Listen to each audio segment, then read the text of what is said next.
nimuze twicare Mukirambi, Mukirambi ni heza.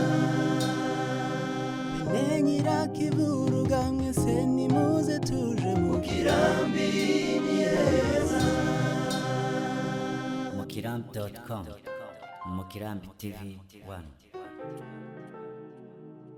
The family of the commemoration that are here today, abayobozi ba gakondo, leaders of our land, abahagarariye diaspora plurielle turi kumwe hano, the leaders of diaspora are also here, abavandimwe bacu b'abanyarwanda n'abarundi, our brethren from Rwanda and Burundi, abanyamurenge muri hano mwese, and the Bulenges that are also here. reka mbasuhuze kandi Let me greet you mbaha n'intasho z'abari mu gihugu and pass my regards from the people of the land mbere y'uko nkomeza ikiganiro before I cyacu. continue with my speech.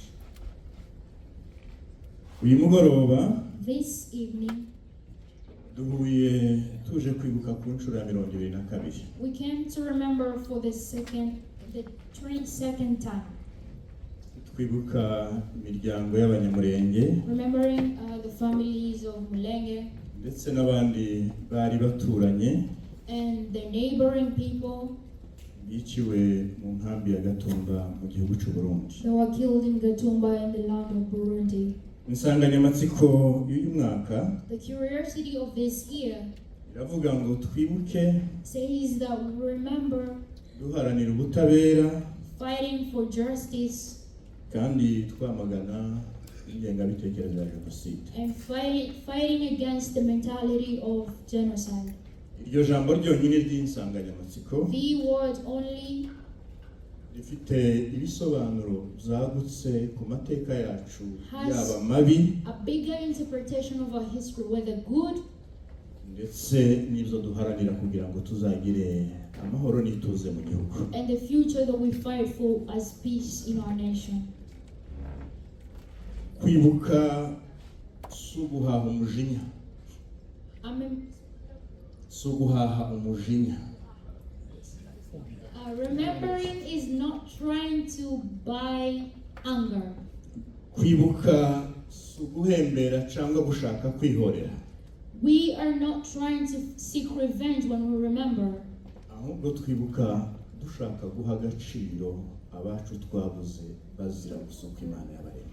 but we remember because we want to give value to our people that were killed because of how they were created. Twibuka abacu tuzirikana indangagaciro zabo nziza kugira ngo dukomeze kuzigiraho kuko barabaziranenge. We remember our people and also valuing the characters that they had because they were people of honor.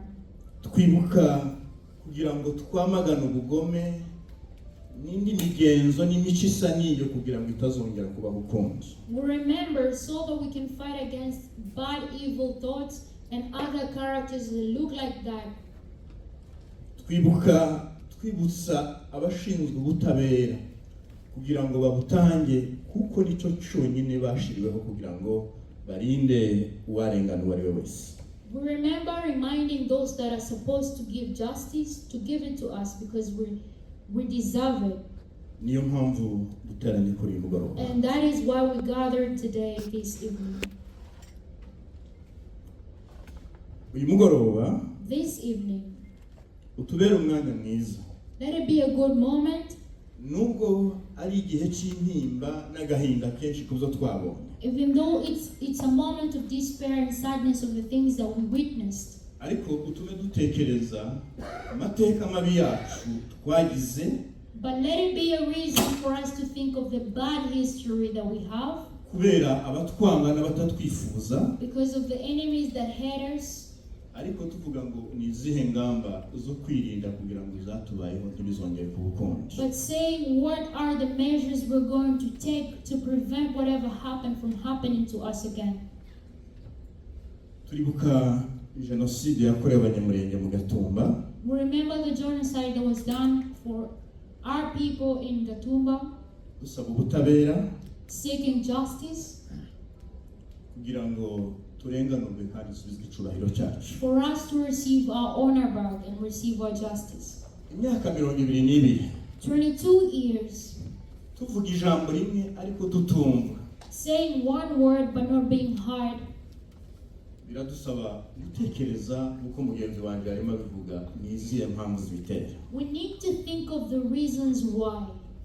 Genocide twakorewe mu Gatumba, The genocide that was done in Gatumba muri uriya mwaka wa 2004 in the year 2004, twayibonye wa munsi nk'ingaruka zayo. we saw it that day as a result. Ariko yari yarateguwe kera. But it was a process it's a thing that was planned long ago. Ikinyamurenge bavuga ngo In Kinyamulenge they say imvura ya Rwamagira ntiteguza nk'izindi mvura zose uko ihaka kugeza iguye. I don't know how to say that. Icyo ntashobora kubisobanura. Na genocide nuko nguko. And the genocide is the same thing. Genocide ntiba nk'impanuka y'umuntu utwaye It imodoka. doesn't happen like an accident that comes when someone is driving a car.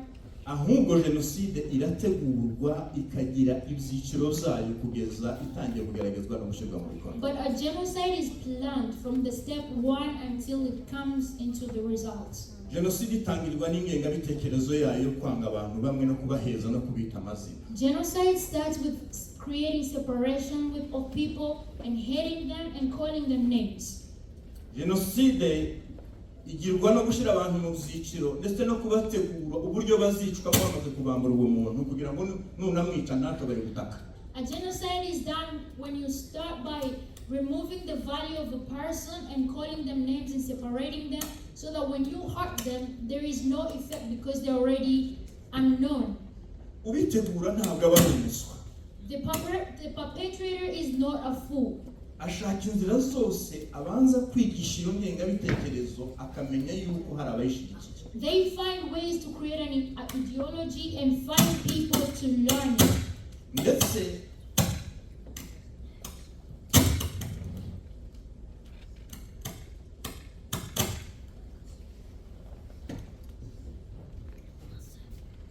Ndetse akayishakira abayamamaza n'abayishyira mu bikorwa. And they seek people to advertise it and put it into action. Bikarenga aho ngaho agashaka uburyo azayihakana no mu buryo bwo kuyipfobya. And they find ways and ways to put it into action. Niyo mpamvu n'uyu munsi dusaba ubutabera ntihagire abatwumva kuko uko yateguwe hari abateguye kuyihakana hategurwa abagomba kuyipfobya kugira ngo bayikoze bataza kubihanirwa. That's why today we do give our faces but no one hears it because they prepared the people that are going to deny the results of it. Imyaka 22 usaba ubutabera udasubizwa n'umunsi umwe. Tekereza impamvu nuko abayiteguye bari bafite umugambi kandi bifuza ko uzanakomeza. The reason why justice is denied for 22 years is because there are people that were ready and in the process and they know what they've been doing all along. Uyu munsi twibuka. And today as we remember, bitubere nanone umwanya wo gutekereza.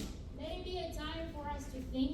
Ingengabitekerezo yatangiye ryari igeze When this idea started, how far is it gone and what is going to be done? Uyu munsi turibuka 166 biciwe mu Gatumba.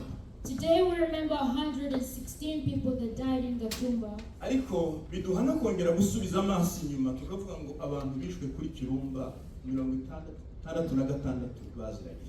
But we look back and say the 66 people that were killed in Kirumba, what happened to them? Muri uwo mwaka abantu bapfuye mu Gahwera baziraga iki? The people that died in Gahwera, what was the problem? Abantu bapfuye mu Gatongo muri uwo mwaka baziraga iki? And what was the thing that the people that died in that place? Icyo mu Gatumba bazize n'icyo mu 1966 ko nikibona ubwigenge icyo twazize n'icyo twizana uyu munsi. The same thing is the same cause of death still goes on.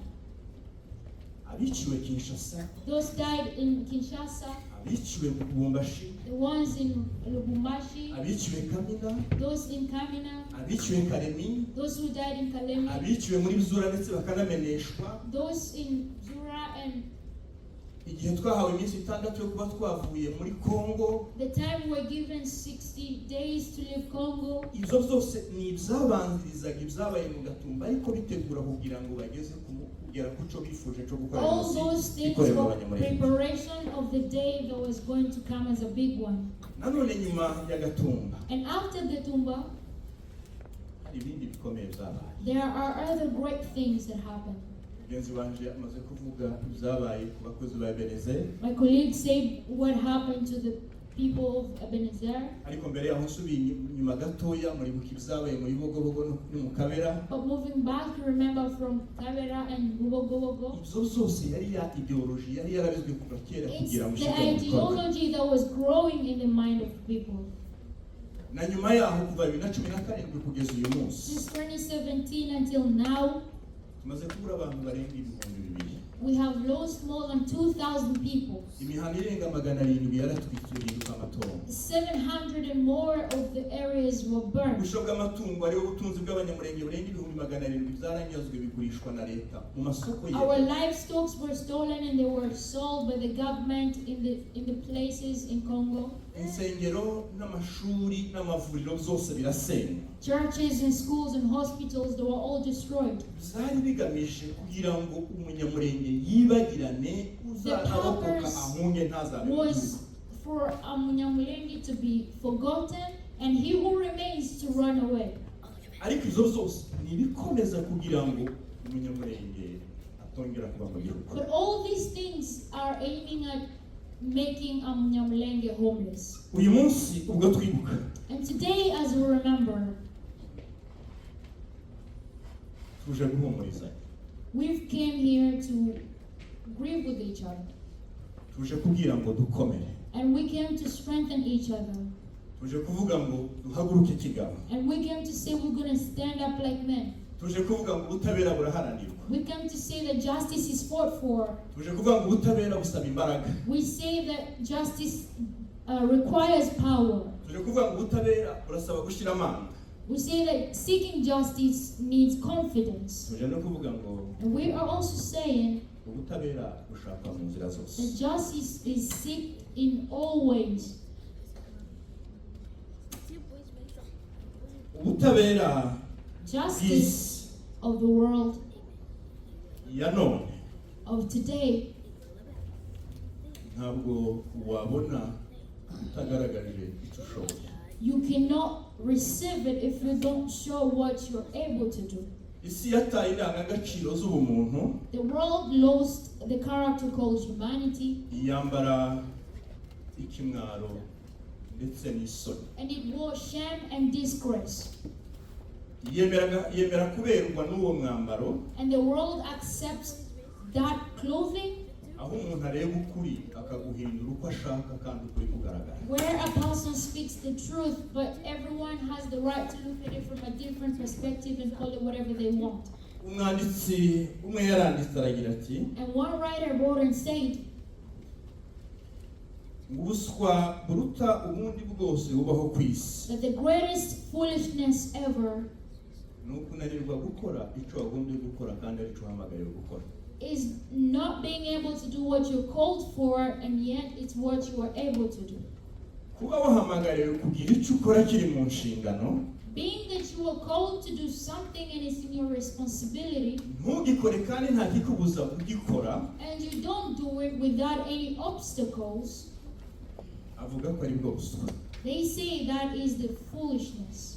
Amategeko rusange duhuriyeho ku rwego rw'isi The general laws that we go by worldwide ndavuga ngo udatabara uri mu kaga kandi abifitiye ubwo bubasha, says he who does not save a brother who is in trouble when they are able to ntataniye na wa wundi urimo kurenganya kuko afatanije nawe. is not different with the one committing the act because they are the same. Gutinya gukora icyo umuntu yagombye gukora Fearing to do what human is supposed to do. kugira ngo hatangwe ubutabera butuma ibyaha bidakomeza kubaho. To give justice that is going to stop sins or crimes from happening. Umuryango mpuzamahanga ubutanze uburenganzira bw'abakora ibyaha bakomeza kwiyongera. It means that they are giving freedom for people to keep committing crimes. kubihagarika Stopping it no kubuharanira, is fighting for it. kubihagarika And stopping it no gukoza isoni abari bakwiye kubikora batarimo kubikora. is shaming they that had it in their responsibilities that didn't do it. Utanga ubutabera nta butange, He who owns justice but doesn't give it, cyangwa washaka gutanga ubutabera agatanga ubucamanza, or he who is supposed to justify and give just judgment instead, aba yishe ukuri kandi ukuri ariko kubaka kugatuma kills umuryango the w'abantu truth, ubana and neza. yet the truth is the one that brings unity in a family. Niyo mpamvu mvuga ngo ni ikimwaro ndetse n'isoni nyinshi, And that's why I say it's a great shame ni ubupfu cyangwa ubupfayongo nk'uko abanyamurenge babivuga, or a great foolishness, as said by Mlende people, kwambura umuntu ubumuntu kandi uwabutanze akeneye ko abaho. that taking away justice, humanity from a person, and yet they need it for them to be alive. Umugabo yaranditse aragira ati, And a man wrote and said, ugambirira kurimbura abantu kubera uko basa cyangwa uko Imana yabaremye, he who plans to destroy people because of how they look or how God created them, mbere y'uko agera kuri wa mugambi wo kubarimbura, before they reach the plan of demolishing those people, iwe aba yarapfuye kera, they are already dead. kuko nta muntu ufite ubugingo wica. Because no person that has life kills. Yica uwapfuye mbere apfushije ubugingo The bwe. only one who kills is the one who lost their lives first. Akavuga ko uwapfuye ubugingo yifuza kubona abandi bose basa nk'uko ameze kuko we yapfuye mbere And yabo. says he who lost his soul wants others also to lose their souls like him. Niyo mpamvu tuvuga ngo uwimana ubutabera And that's why we say he who denies justice aba atagifite ubumuntu. has no humanity in them. Ukora uwo mugambi He who has that plan aba atakiriho. is no longer alive. Kandi umeze utyo And he who is like that, uri kumutsinda igihe cyose ahuye nako. the truth always fails them because whenever they meet it. Ushigikira kurimbura abantu, He who supports destruction of people, ushigikira akarengane uko ariko a kose, supporter of any kind of injustice, dukwiye kumurwanya should be dukoresheje fought ubwenge against with n'izindi nzira zose Imana wisdom yaduhaye. and all possible given God ways. Ingengabitekerezo ya jenoside iracyari mu karere tuvukamo, The mindset of genocide is in the areas where we are born. kandi abayigisha n'abayihinze baracyaha ariko And barayamamaza. they that teach it are there and they're still spreading it. Niyo mpamvu tudakwiye guceceka ngo tuzabona ubutabera The tutabuharaniye. reason why we should not be silent and think that we will receive the justice without fighting for it. Turabasabana twese abari hano, So we ask and seek each other that is present here. abihaye Imana muvuga ijambo ry'Imana, Those who give themselves to God and speak the word of God. abahagarariye imiryango iharanira uburenganzira bwa muntu, Those who stand for the justice of humanity. abarengana ndetse n'abarokotse buriya bwicanyi. The unjustified and they that survived that killing. Dufatane mu nda twandikire, Let's hold each other's hands and refuse evil. tube umwe turwanye ibiduhiga. Be one and fight against that thing that hunts us. Umuhanga mu z'ubworozi bw'amatungo A great farmer, if I may say that, yigeze kuvuga ngo inka zivuka ku mfizi imwe niyo zitewe n'intare zihunga zegerana. Infizimik. Inka zifite inkomoko ku mfizi imwe iyo zitewe n'agatare zihunga zegerana. Cows from the same bull, they fight. Zihunga zegerana. They run, getting closer to each other. Icyo ashaka kuvuga ni ukuvuga ngo abahigwa bagatatana umwanzi arabashobora. Those that are being haunted and they separate from each other, they are easily destroyed. Ariko abegeranye mu bitekerezo no mu bikorwa bagwiza imbaraga ndetse bakanesha. But the close-minded in the work and whatever they do, they are powerful and they win. Simbivuga gusa bivuga ku banyamurenge. I don't only say this for the